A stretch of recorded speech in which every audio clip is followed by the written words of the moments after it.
But single parenting కష్టం అనిపించిందా గౌతమి గారు? చాలా ఒక మాట చెప్తాను నిజంగా, కష్టం ఏంటో నాకు తెలియదు, కానీ చాలా విధాలుగా it was easier for me. Because ఇద్దరు కాన్ఫ్లిక్ట్ ఆఫ్ ఒపీనియన్ లేదు, కరెక్ట్. ఆ తర్వాత ఒక కన్సిస్టెన్సీ ఉండింది. అండ్ ఇప్పుడు దాకా అమ్మ అంటే అదంతే, షీ నోస్. అమ్మ ఒక మాట అందంటే షీ మీన్స్ ఇట్ అనేది తెలుసు తనకి. నో అని అంటే నో, వీల్ సీ అంటే నిజంగా we'll see, I'll do my best అన్నది. ఎందుకంటే lot of parents we'll see అని చెప్తే అది తర్వాత అంతే, అది గాంధీ లెక్క, అది కాదని. So there are certain things that I can be counted on, I will say what it is అనేది. ఆ కన్సిస్టెన్సీ పిల్లలకి మనం చాలా ఇంపార్టెంట్ అని మనం ఇవ్వాలి. మీరు చాలా బోల్డ్ చాయిసెస్ చేశారు మీ లైఫ్లో, అంటే డెసిషన్స్ కావచ్చు. We live in a world where love and marriage are glorified. But రెండు చోట్ల perhaps is it fair to say మీరు హార్ట్ బ్రేక్ ఫేస్ చేశారని? Because all of us have faced at some stage, I'm sure. చూసేవాళ్ళు, నేను, మీరు అందరికీ heart break అయి ఉంటుంది ఏదో టైంలో. హార్ట్ బ్రేక్ లైఫ్లో ఇన్వాల్వ్ అయ్యి పూర్తిగా బ్రతికి వస్తే డెఫినెట్గా హార్ట్ బ్రేక్ ఉంటుంది గ్యారంటీ. ఏమన్నా మీకు ఇప్పటికీ బిట్టర్ మెమరీస్ ఏమైనా ఉంటాయి మీ హార్ట్ బ్రేక్ అయినా? There's no bitterness. ఇప్పుడు దాకా మీరు అడిగారంటే డూ యూ రిగ్రెట్ ఎనీథింగ్?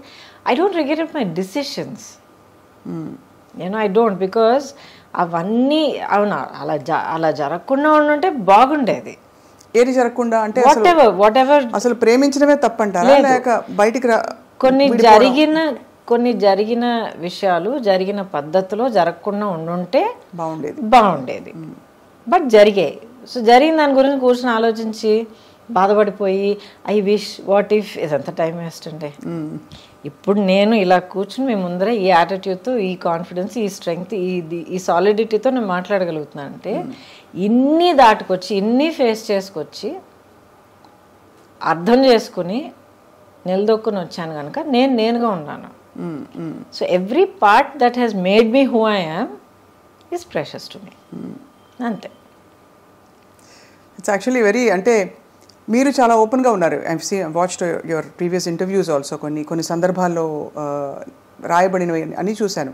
మీరు చాలా గ్రేషియస్గా హ్యాండిల్ చేస్తూ వచ్చారు. కానీ అప్పట్లో ఒక సొసైటల్ రేడార్లో ఉండడం అన్నది కొంచెం కష్టతరమైన విషయమే కదండి. లేదండి, యాక్చువల్లీ మనకి అంటే సహజీవనం మన భారత సమాజంలో అంత తొందరగా ఆమోదించరు. Of course the stature of the individuals matters a lot. So I beg to differ a little bit. I think మనం ఏం చేసినా కూడా లైఫ్లో ఒక సొసైటీ తాలూకా ఎక్స్పెక్టేషన్స్కి ఆపోజిట్గా లేకపోతే టాంజెన్షియల్గా మనం ఒక డెసిషన్ తీసుకున్నప్పుడు ఎప్పుడు సొసైటీ నుంచి కొంచెం జరుపుకుంటుంది. అబ్బా ఏంటి అందరూ ఇలా వెళ్తున్నప్పుడు తను మాత్రం ఏంటి అలాగ వెళ్తుంది అన్న ఒక ఫస్ట్ నోటీస్ ఉంటుంది. But after that depends on మీరు మిమ్మల్ని ఎలా కండక్ట్ చేసుకుంటున్నారు, మీ ఇంటెగ్రిటీ ఏంటి, మీ బిహేవియర్ ఎలాగుంది, మీ డిగ్నిటీ మీరు ఎలా కాపాడుకుంటున్నారు. That is what's more important. So it's not just లైఫో లేకపోతే ఫ్యామిలీయో దాని గురించి మాత్రం కాదు, ప్రతి డెసిషన్లో చాలా ఇంపార్టెంట్ అంటాను నేను. ఇప్పుడు క్యాన్సర్ వచ్చింది నాకు, ఒక 3-4 డిఫరెంట్ వేస్ హ్యాండిల్ చేసి ఉండొచ్చు. ఎలా తెలుసుకున్నారు అసలు? నేనే తెలుసుకున్నాను అండి. సెల్ఫ్ ఎగ్జామ్ చేస్తూ ఉండేదాన్ని. ఎందుకంటే యాజ్ ఐ సెడ్ బిగినింగ్ నుంచే నేను సింగిల్ పేరెంట్ని. సో నా ఫోకస్ మొత్తం పాప మీద ఉండింది. ఎలాగంటే ఇప్పుడు నాకు ఏమైనా అయితే రేపు తన గతి ఏంటి, అవును మా అన్నయ్య ఉన్నాడు కానీ ఎక్కడో అమెరికాలో ఉన్నాడు. So it's this thing. So better I should be there. ఎందుకంటే తన్ని పెంచడం, తన్ని కొన్ని విషయాలు నేర్పించడం, ప్రపంచాన్ని చూపించడం, as a mother you want do that. So I have to take care of myself. నన్ను నేను ఇప్పుడు జాగ్రత్తగా చూసుకుంటేనే నేను ఇంకా ఉండగలుగుతాను తన కోసం అనే దాంట్లో నా హెల్త్ని కొంచెం గమనించడం మొదలుపెట్టాను అనమాట. యాన్యువల్ చెకప్స్కి వెళ్ళాలి ఇవన్నీ.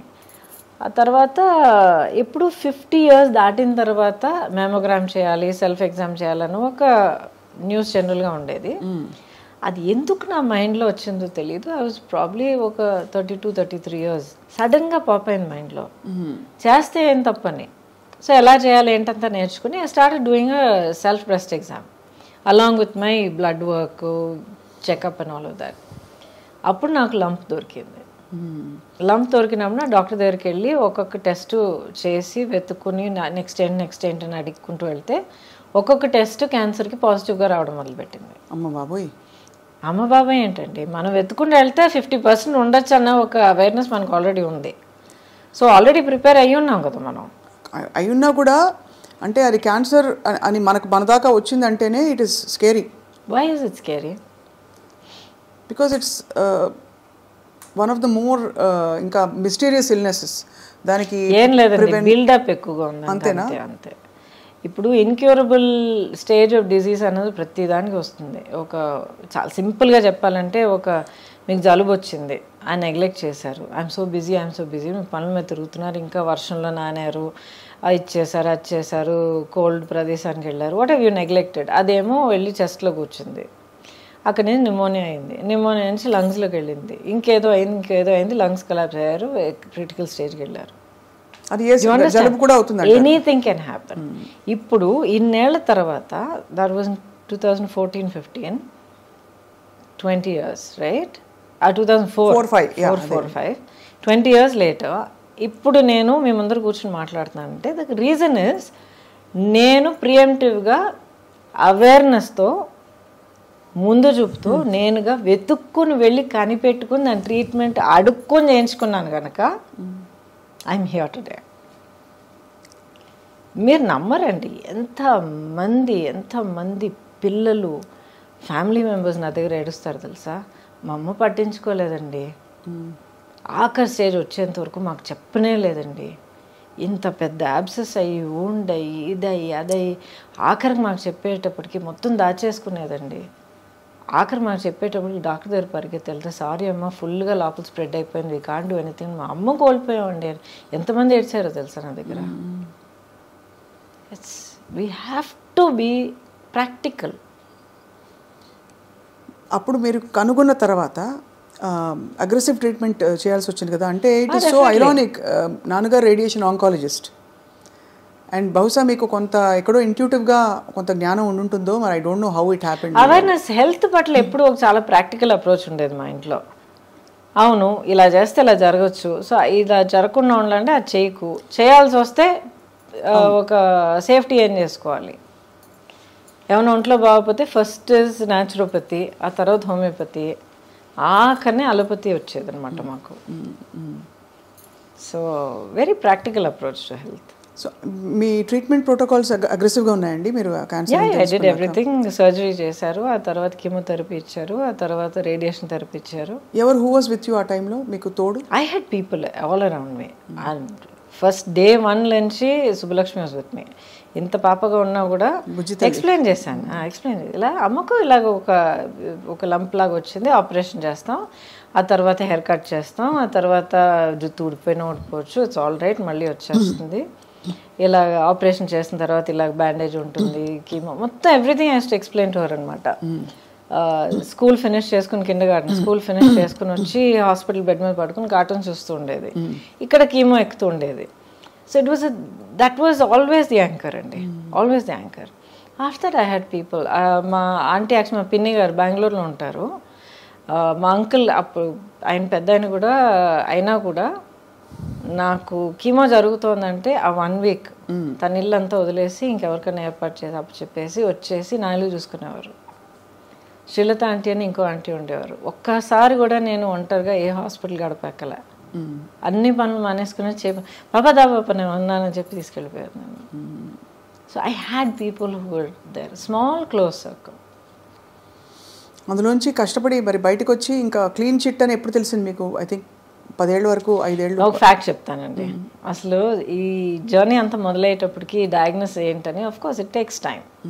అది మనలో మనం కన్ఫ్రంట్ చేసి యాక్సెప్ట్ చేసుకుని, ఒకవేళ ఇది ఇలా జరిగితే అది అలా జరిగితే ఏమవుతుంది, ఏం ప్లాన్ చేయాలి, పాపకి ఏం సేఫ్టీ చేయాలి, ఇదంతా మనం ప్లాన్ చేసుకుని మన డెత్ అనేది మనం ఫేస్ చేసుకుంటే ఎక్కడో మనలో మనం ఫ్రీ అయిపోతాం. తను మా సిస్టర్ ఎప్పుడు చెప్తుంది, that's way she overcame cancer also. Her story very interesting, you should hear, it's very inspiring. అయిపోయిన తర్వాత chat with her, it might be interesting for you. But అది ఎప్పుడు నేను ఫేస్ చేశానో సడన్లీ మైండ్లో ఏదో ఒక ఫ్రీడమ్ వచ్చిందనమాట. వెళ్ళి ఫస్ట్ డాక్టర్ గీతా అర్జున్ అని చెప్పి, ఆవిడే నా OBGYN, అమేజింగ్ డాక్టర్ అనమాట. షీ సెడ్, గౌతమి, ఎవరికైనా క్యాన్సర్ రావాలంటే ఇలాంటి క్యాన్సర్ రావాలి.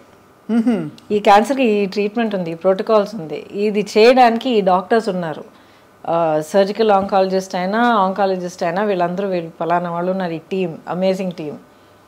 I went met them, same confidence వాళ్ళలో నాకు కలిగింది. I close my eyes, I went for it. ఒక్కసారి గూగుల్ చేయలే, 10 మందిని అడగలేదు. ఎందుకంటే క్యాన్సర్ అనేది అందరికీ ఇండివిజువల్గా ఉంటుంది. సేమ్ మందు ఒక్కొక్కరి మీద ఒక్కొక్కలాగా పలుకుతుంది అనమాట, పనిచేస్తుంది. So experience are different. I went through my journey. Lot of pain అండి. It's not easy. ఫిజికల్గా, ఎమోషనల్గా, ఇట్ డ్రైన్స్ యూ అవుట్, ఇవన్నీ వింటాం. ఎమోషనల్గా అంటే ఇప్పుడు ఫిజికల్గా మీకు స్ట్రెంగ్త్ లేకపోతే ఎమోషనల్గా కూడా డల్ అవుతారు కదండి. అవునవునవును. But did it break my spirit? No. ఎందుకంటే మొదటి నుంచి అదొకటి నేను డిసైడ్ చేసుకున్నాను, this cancer is not going to get me.